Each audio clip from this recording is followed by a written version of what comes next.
Oops indeed, rather unfortunate crash there with my new OMPHOBBY Edge. So new that you guys haven't even seen the maiden flight of this model yet. All you've seen is the unboxing and the build of it, and I've yet to release the maiden.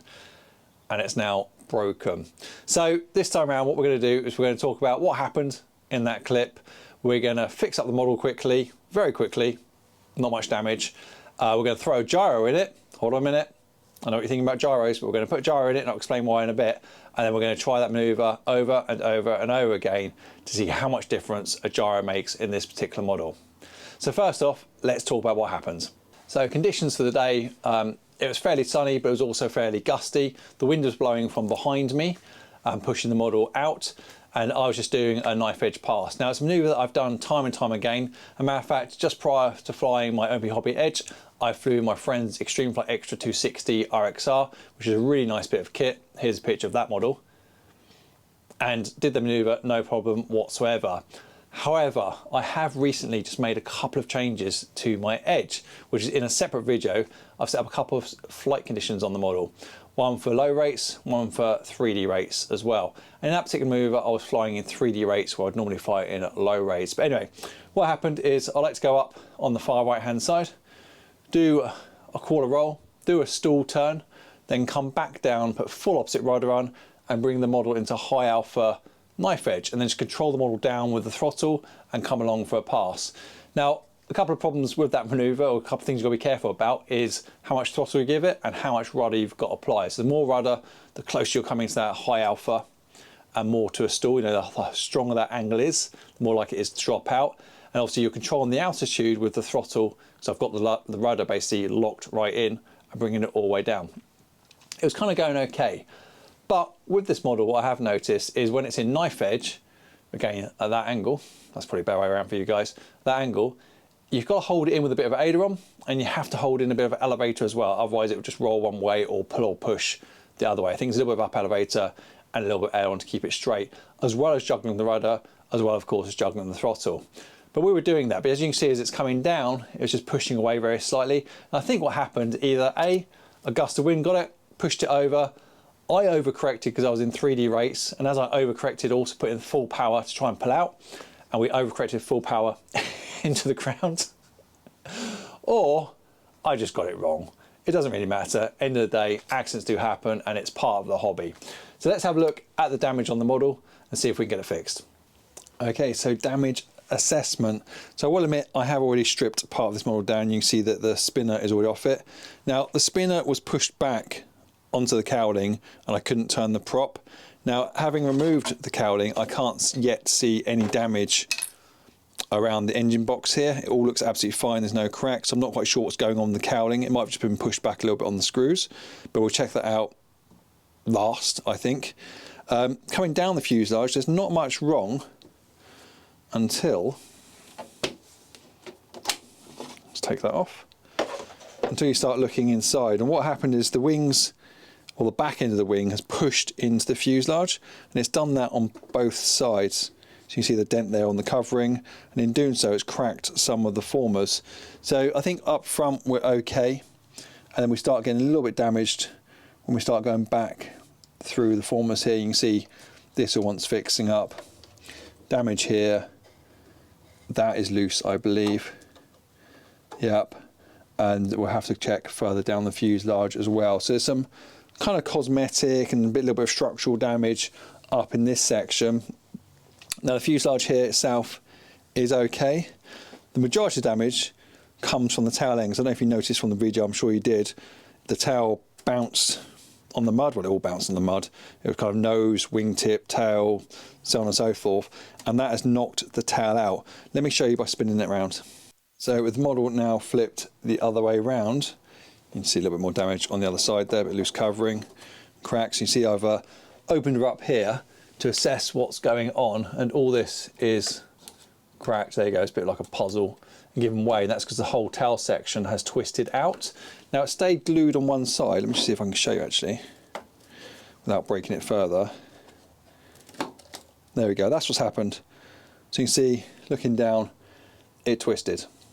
So it stayed actually, funnily enough, glued here, become glued here as it pushed in through the fuselage. So what we need to do is straighten this up, make sure it's in the middle as well by measuring the distance either side, making sure that's correct, making sure it's square with the wing as well, and then patch all this up, reinforce it, patch all the formers, chuck some covering on there, which is probably going to make it look tatty, but we'll see what I can get away with. And then we should be able to reinstall the servos and should be good to go again. So let's talk about the changes we're going to make with the gyro. So it's not really too bad. I think I got away lightly of that. You know, I didn't break the prop, I didn't snap the fuselage in half. One of the disadvantages of a super lightweight 3D model is it's very fragile inside and it's not going to take a big bump, but then many models don't take a big bump anyway. But considering what happened, considering how it hit, considering I had opened up the throttle, I think we're good.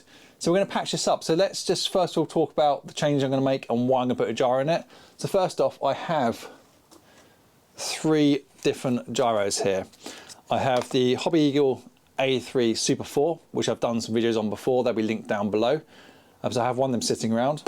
I have a Gyro A553, which is Gyro A553 Futaba gyro, which I've done videos on before as well. And I have a brand new Advanced Radio Smooth Flight 10, which I'm really excited about. So which one's going to go in this model? As it happens, this is going to go in my big extra NG. That'll be a separate video coming out next, directly after this video. So we're going to put that to one side. The Futaba one is going to go in something similar size, but a little bit smaller. So we're going to save that because that is the smallest one, which means I'm going to put in the Hobby Eagle. And this is actually the cheapest gyro out of all 3, which retails somewhere between 30 and 45 pounds, depending where you get it from. Again, I'll put a link up on the screen and down below for you guys as well. So we're going to throw this in here. I'm going to show you the setup on this gyro as well, after we've got this repaired, and then we're going to fly with it. Now, some of you are probably thinking, Matt, why are you putting a gyro into a fixed wing model? You just don't need it. And that's exactly what I thought 3 to 4 years ago before I ever flew a model with a gyro. Now, bear in mind, many years ago when I was a teenager, I used to fly F3 aerobatics, and there definitely wasn't any gyros back in those days or in the planes. It was all about getting the model spot on, getting the instant right, getting it all trimmed, getting the balance right, so on and so forth, and then just flying it in competition. And I was dead against gyros. And when I came back into the hobby about 5 years ago, and I saw people starting to use them in models like this, I was thinking, why? You just don't need it. But to be honest with you, don't knock it until you've tried it. It really is a different experience. And for me personally, it just takes the bumps out. And where I fly a lot of crosswind all the time, and I'm always landing crosswind, a model like this can easily just dip the wing when you're coming in and you're flying crosswind, especially where I've got wind rolling over top of a hedge and coming down the strip. So for me, it just takes the risk away from that. And now having flown probably 4 or 5 different models in the 3D category with gyros in them, I really like it. I've got a few in mind as well, which is why I've got a couple on the bench there. So give it a go, give it a try, or at least get your hands on a model with a gyro and see what you think. It definitely smooths out the flight. So A3 Super 4 is what's going in here. But first of all, let's get the glue out. So guys, about an hour and a half and an entire packet of Haribo. We are ready to go. And don't it look great? Let me give you a close-up look. Here we go, all back together. So first off, I just super glued inside the fuselage, to be honest with you, because it went back strong enough. So that's been patched up from that point of view. Everything's just been re-glued with super thin sino. There was a tear in the wing here, which I've just patched up. You can just see, managed to save the blue. And the rear end, no, that's the wrong side, hold on. Wait for it, and the rear end, look, it's like you'd never know it happened. All right, okay, guys, in fairness, I didn't have any blue. So I've done a white patch over the top, and yeah, we've got a bit of branding on it. So that does need tidying up at later date. I'll put a bit of blue in here, all the way around here to cover it off. Inside there, I just used super glue to put all the bits of puzzle together, and then lots of epoxy to strengthen it up, and there's no movement in the tail section, the horizontal stabilizer whatsoever. So I'm pretty happy with that. Everything works, all the servos are back in, and we're back to square one. So now let's talk about the next section. Ah yes, I should probably mention something and confess. The reason why the motor wasn't turning after I crashed it was because the back plate of the spinner is now buckled, and it pushes against the cowling. So I didn't really do any damage to the cowling. There's a very slight crack on there, maybe push to find it, but I need a new spinner. So I'll get one of those ordered, but let's move on. Okay, so next up we are going to install the Hobby Eagle A3 Super 4 into this model. And I've already done one of these videos on my channel before, so if you haven't seen it, make sure you check it out. But what I'll do, here she is if you haven't seen one. Quite straightforward gyro, super cheap gyro. And it's got some other functions in there as well. For this video, I'm just going to set it up and get the gyro working. Then maybe next time around we'll explore some of the additional functions that's on it. But straightforward, you can either go S-Bus into it, which is what that wire's plugged into, so S-Bus to RX, or you can just use the normal inputs at the top here to connect to your receiver. But let me get it in, and then I'll go over how to wire one up for you quickly in case you want to do that yourself. Okay guys, so there she is, ready to go, gyro installed. Now I will show you the gyro install very quickly, but the full install is already on my YouTube channel, so I'll link that down below in the description for you if you want to go and watch that and actually set one of these up yourself. But let me just talk you through what I've done. So excuse the wires, I've still got a bit of tidying up to do, but basically we've just taken the normal channels for aileron, elevator, rudder in the central wire here, and aileron 2, and wired those directly into the receiver in the appropriate channels, which you can obviously change via the function. We've got the power wire, the serial RX gives the gyro power and also gives you control over the function of the gyro, and that's gone into channel 5. And then we've just got the outputs here are our servos. So 1, 2, 3, 4 goes directly to the servos. The aileron 1 and aileron 2 are on out 1 and out 4, then rudder and elevator on 2 and 3. It's quite a straightforward setup. The only thing you may struggle with is just selecting your receiver type. So you have to use the gyro control board or the provided USB adapter for your PC, download the software, and then change the gyro settings from there. But this one's all ready to go now, and the gyros are even working in the right direction, which is bonus. So it's just a case of tidying up a few of these wires, and then we can send it. So that's now what we're going to do, guys. We're going to get the spinner on there. We're going to tidy up the wires, and we're going to go down the flying field, and we're going to try that manoeuvre over and over again once we know the gyro is working okay, and just see how much the gyro helps stabilise the model, even in that knife edge. Okay guys, so we've managed to make it out flying. It is November, it is the UK, and of course it's grey and looks like it's probably going to rain, so it's not the best conditions. However, really keen to finish off this video for you guys and give you my thoughts on the Hobby Eagle gyro and whether it actually improves the OMP edge with it turned on. So we're going to take off, just going to do a trim in flight first with the gyro off, then I'll tell you when I've turned it on, and I'll just carry on talking to the camera and see what we think of it. But don't forget, this model has been crashed, so hopefully it's all okay and there's no issues. So let's give it a go. The conditions are actually similar to when we flew this last time and I decked it. So the wind's coming from behind me, blowing in actually, so it's into my face, and it's coming over, no, it's coming over the hedge, isn't it, today? Yeah, it's coming over the hedge, so it's blowing out. So let's just see how it goes. Right, low rates for takeoff. High gain, low gain. All right, so gyro's off. Let's just do a trimming circuit.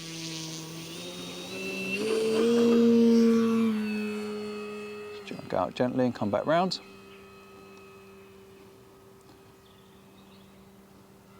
I'll get it straight and level and just see what the trims are doing after that crash.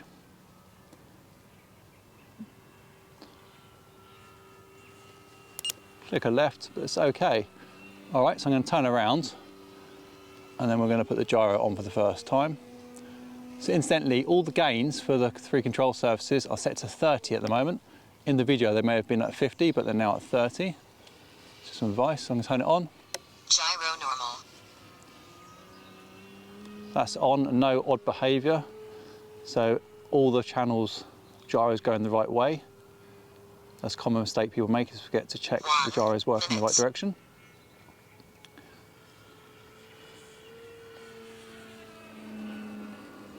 Gentle roll. You can notice the difference, just in that roll there, it just seems to be holding it better. Try a knife edge. Yeah, now already, putting in slightly there, let's turn it around. Let's try that again. Rudder high.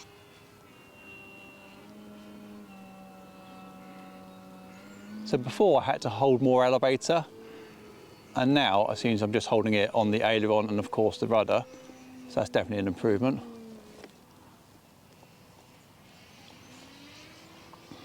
Let's try knife edge pass in a minute. Let's do some rolls first.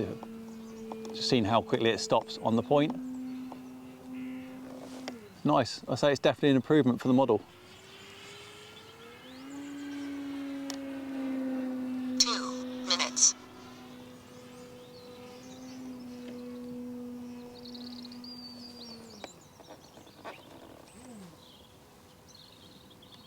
Coming down with full rudder on.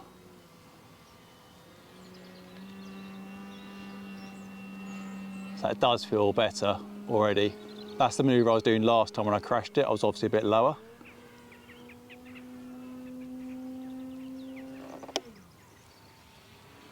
Try and do it a bit lower again. Keen not to crash it. I'm obviously keen to try and see if it's better for you guys. Right, it's a stall turn. Didn't stall turn, never mind, let's put the rudder in. So there's a lot of rudder in now, balancing on the throttle and the ailerons. Keeping a bit more power on this time. But I think already, you guys, I know I'm going faster than I was on the crash, but for me it just feels better.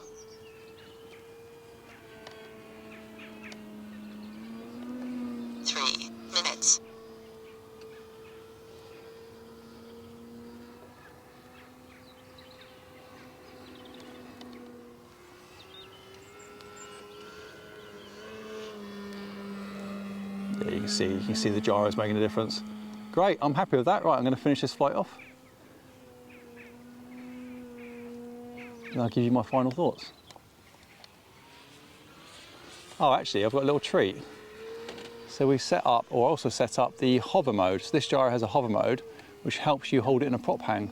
So let's try that. I think I remember what switch it is. High gain. No, not that one, it's this one. Gyro 80 There you go. So that is just, the gyro is actually holding it in hover mode. I'm rolling it, but it's holding it upright. So let me talk you through that again. Let me turn it off. Gyro normal. I'll come back round a little bit lower.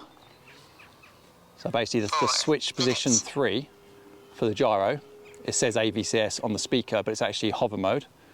So let's go ahead and try that. I'm going to come along at half throttle. I'm going to flick it in. So flick it in to 1. Gyro 80 CS. It's pulled up by itself. I've hands off the transmitter right now and go back to the plane. It's just hanging there. Falling out because of power, but that is pretty cool. Gyro normal. You can control it as well. So although I took my hands off the transmitter, if I do it again, flick it in, Gyro 80 CS. I can roll. That's full aileron left, right, full aileron left. It's a bit hard obviously. I'm controlling the throttle. Seconds. And it's just holding it. It's holding it perfectly upright. Bring the throttle down and probably going to stall out, but that's pretty cool. Turn it back off. Normal. That is a nice little feature. I'm going to have to get used to doing that a lot lower. And once I'm more confident with that, I'll show you guys. But overall, I think, yeah, it's a win for the gyro. And these gyros, I looked up this morning, I'm currently on AliExpress, are retailing at about £20 for the gyro, but with the program card as well, you can get them for about 40. Slow down. Should talk more often when I'm landing, that's one of my better landings. So yeah, so yeah, I think that's really good value. So I was just saying, on AliExpress at the moment and other websites are around the same price, about £40 to £50 with a program card as well. Now you don't need the program card. I connected mine to the computer. They come with a USB adapter and the USB lead to enable you to do that, and the software is actually really intuitive. I had a little bit of problems setting up the master gain, which I haven't shown in the video, but the tip for that is plug the G wire into channel 7 on your Futaba receiver, and then configure channel 7 over to your dial and you find it works. If you plug it into channel 8, I couldn't get it working on mine. Now channel 7 is normally reserved for elevator 2, but in my model I only have one elevator servo, so I was okay. But you know, if you've got any questions on that, just drop your comments down below in the box and I'll do my best to answer them for you. But overall guys, I'm liking that. That is a super cheap gyro setup and it has transformed this plane. I'm happy with it. So now I've just got to get used to it and I'll do another video for you after that. I'll see you next time around.